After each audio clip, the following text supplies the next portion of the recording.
Hi Spidey fans, it's your friendly neighbourhood, the ultimate Spider-Man fan here, and welcome back to another video on me reading my epic Marvel Spider-Man PS4 related book, Hostile Takeover.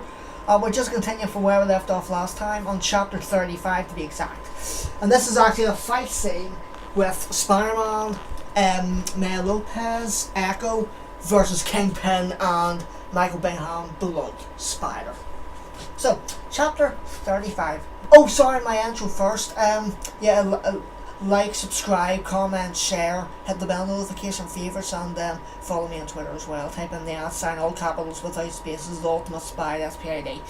And yeah, sorry, but that was my fault. Right, chapter 35.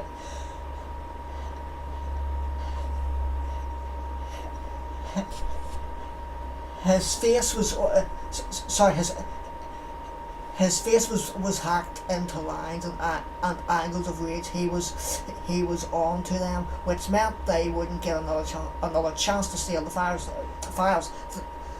They had blown the one opportunity they had to stop Osborn from making him untouchable.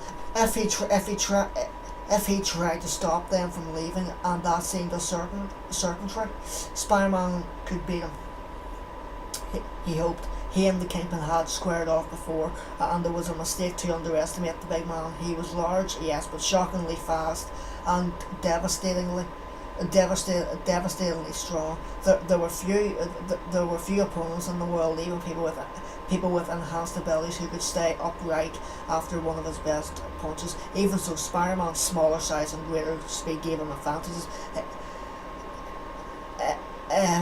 If invasion was the goal, then the web slinger had the advantage. Still, just one mistake would exact a heavy price. Maya was also fast. Spider-Man thought and elusive she could get away, but he worried she wouldn't try. She was smart as hell, no doubt about that, but she was also driven by rage. The newfound knowledge that the man who had pretended to care for her had killed her father. He hoped the can't read that word, strategic side of her would be in full command here. If so, turn the page. If so, there was no reason the two of them couldn't get out, regroup and live to fight another day. No reason except for the imposter. The doppelganger came in from the hall, blazingly fast, and leapt up to the ceiling. While it was impossible to read his expression under the mask, Spider-Man felt certain he was smirking at them. Once again, the fire began to burn in his core. Time slowed down. Spider-Man's emotions were still. This man Bingham had dressed like him and killed innocent people. He killed Annika and Ramsey, and there next to him, as though holding his leash, stood Fisk. These people were pure evil, and he was going to stop them. He was going to make them pay. In his mind, he could feel what it would be like to hit that madman, to bring him down, to make him suffer the way he made others suffer. He wasn't going to just web him up and let the police come, only to release him. He didn't know what he was going to do, but it would hurt. That much he knew. It's true, Fisk said to Mayor, his voice resonant with sadness.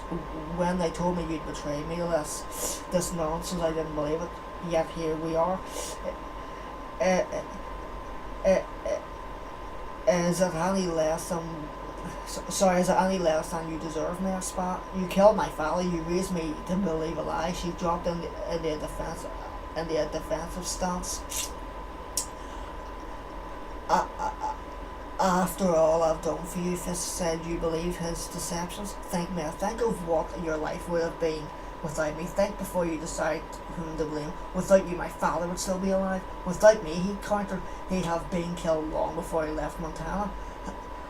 Has that never occurred to you? Once I saved his life, it belonged to me, and it was mine to do with as I pleased. He was vaguely aware of this conversation, as if it was happening at the distant end of a winding tunnel.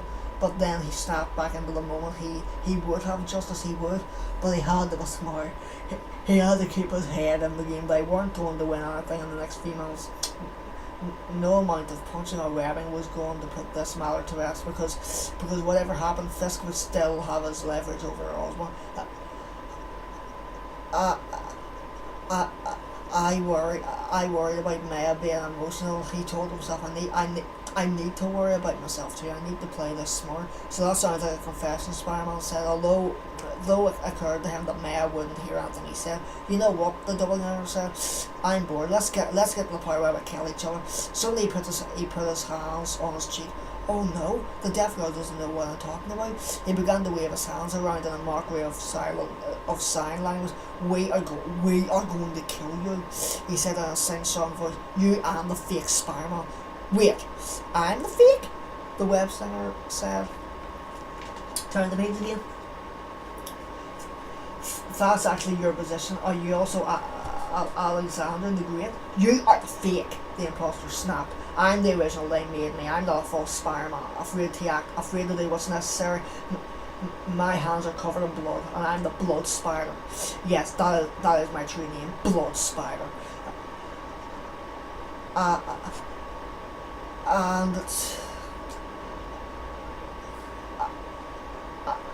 it's super cool, Spider-Man responded.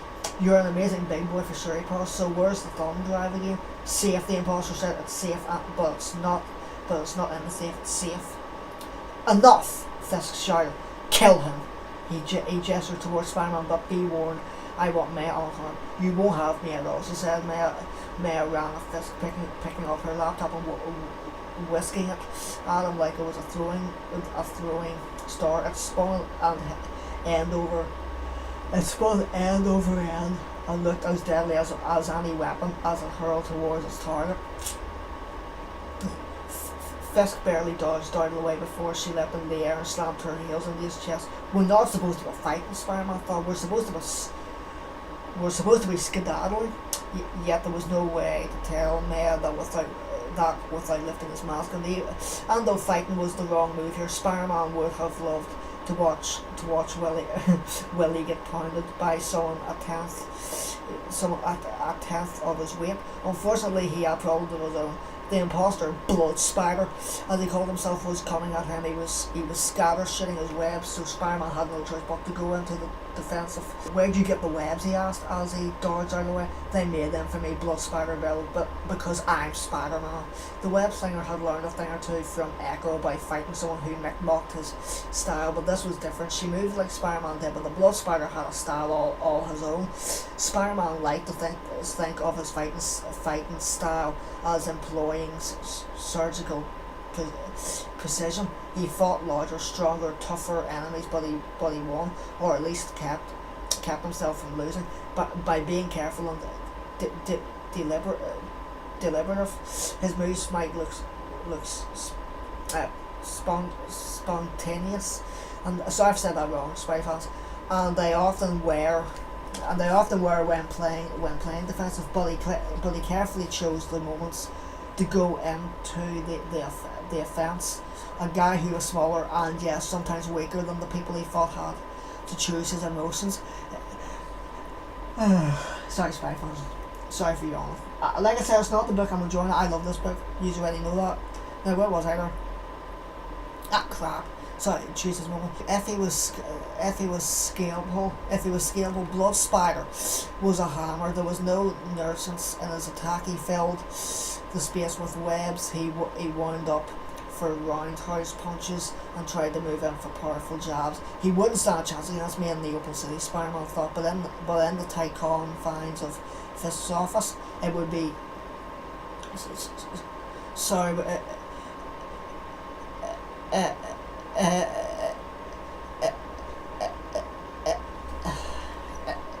it would be easy to get jammed up. He didn't have room to set up attacks. All he could do was avoid getting hit and try to hit back.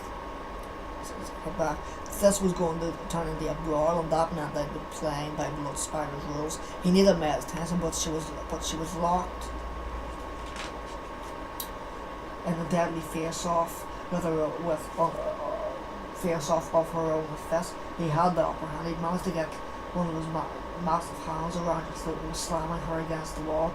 You know nothing about gratitude," he said in a disturbing, quiet voice.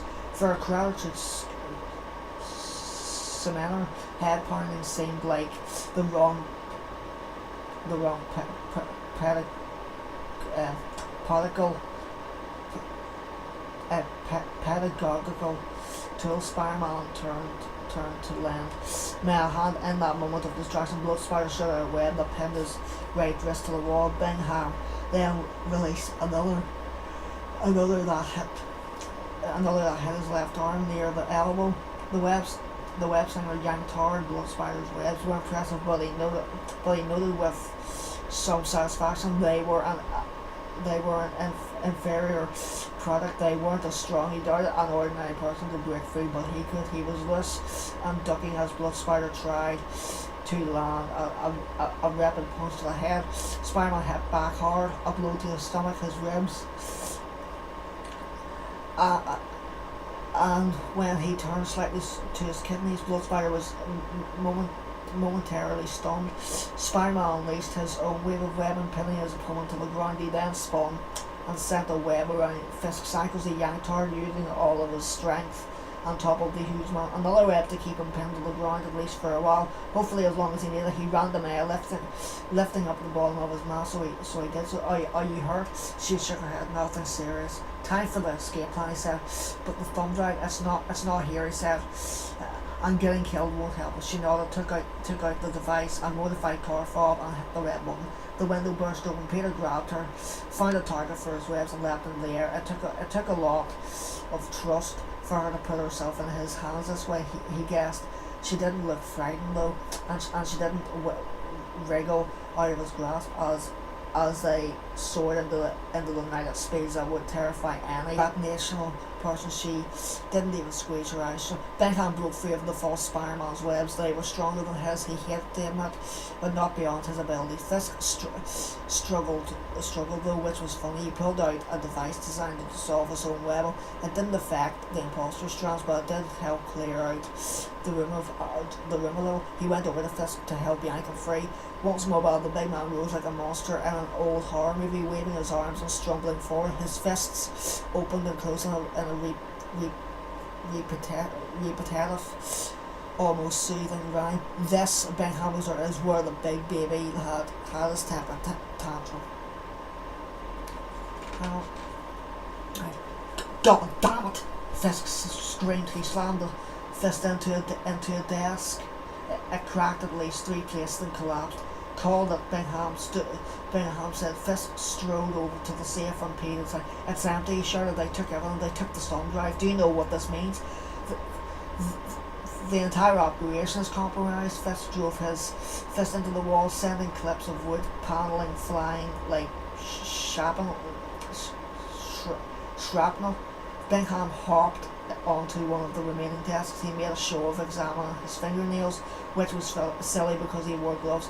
He liked the effect, though. He liked showing Fisk that he had nothing but contempt for the fat man. "This is one of those good news, bad news type of situations," he said. "The good news is that they didn't get the thumb drive."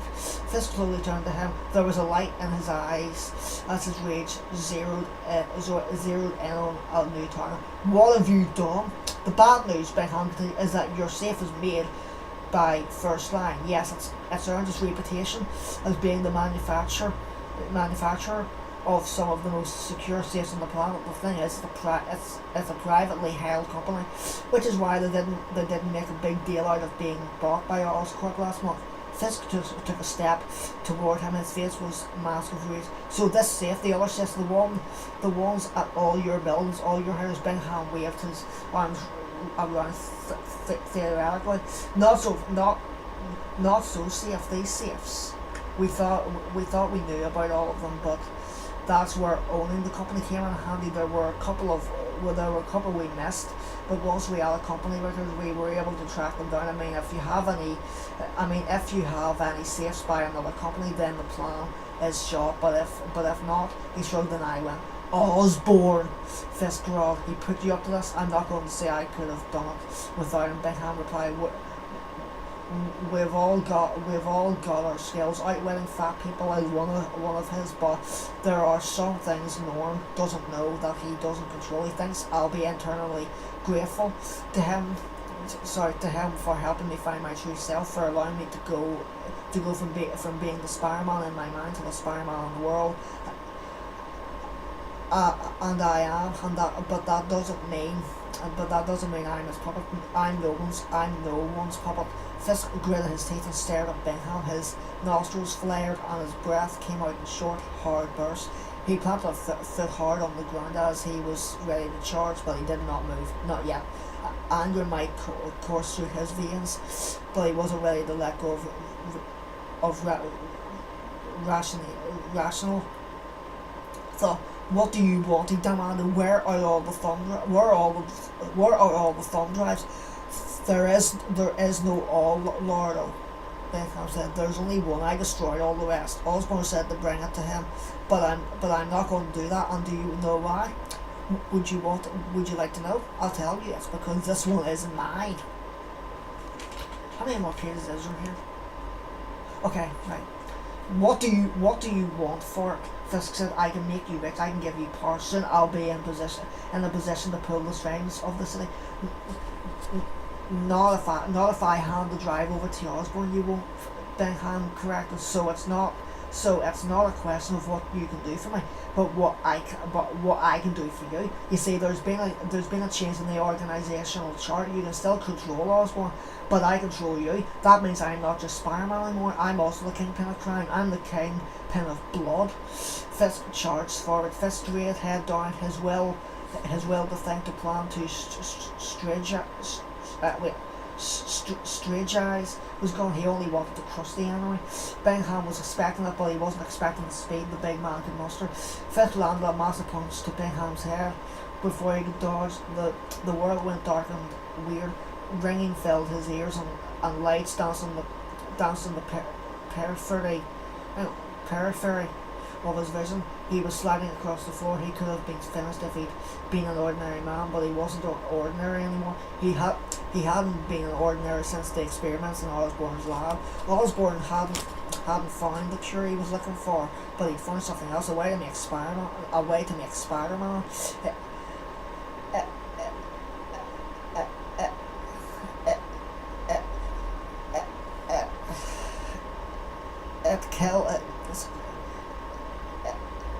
It killed everyone else they tried it on, which just proved that there could only be one Spider-Man in the world. That was why the imposter had to die. Every moment he weakened Bingham. Anyone could see that. Bingham had other problems at the moment, such as the giant who was barreling towards him again. This time he was ready. He knew what Fisk could do, how fast he could move, and that made it all easier. He leapt up and over, landing behind his attacker. He yanked on Fisk's pants, hoping to pull him down. Nothing would throw a guy like Fisk more than a good humiliation. Those pants seemed to be glued on. Though Bingham leapt back to get out of Fisk's range. I will kill you, Fisk growled. You need to accept the order, Bingham said, leaping up to the ceiling. You thought you owned Osborn? Now I do. I can still make him do what you want, so long as you understand that you work for me. He let the webs fly. 4, 5, 6, 7 blasts to his face. 7 was a lucky number, but 7 was okay. But not for Fisk. He couldn't breathe. Bingham knew better than to punch him in the stomach. His fist would get lost in there. The face would be satisfying, but it might dislodge some of those webs. So he went for the knees to topple him and then kicks to the ribs. Fist granted him, and with the pain, the suffocation, the humiliation, it must have been terrible for a man who thought himself so powerful. Now he was just another stupid kid in a stupid town whose mother ignored him and who got laughed at by everyone. Bingham thought back to another time, another fat person, another suffocation, the pain, the terror, the absolute and object terror. When you did something, it was no bigger. It was no longer something that could turn the page. Spidey-Fans. So what was that last word? It was no longer something that could be done to you. Benham realised this with startling clarity. He was setting himself free,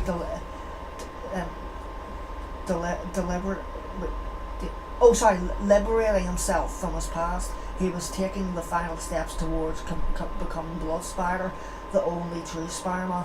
He activated the device and dissolved the webs. Fisk gasped as his lungs filled with air. So this is how it is, Benham said. You can be my friend or you can be my victim.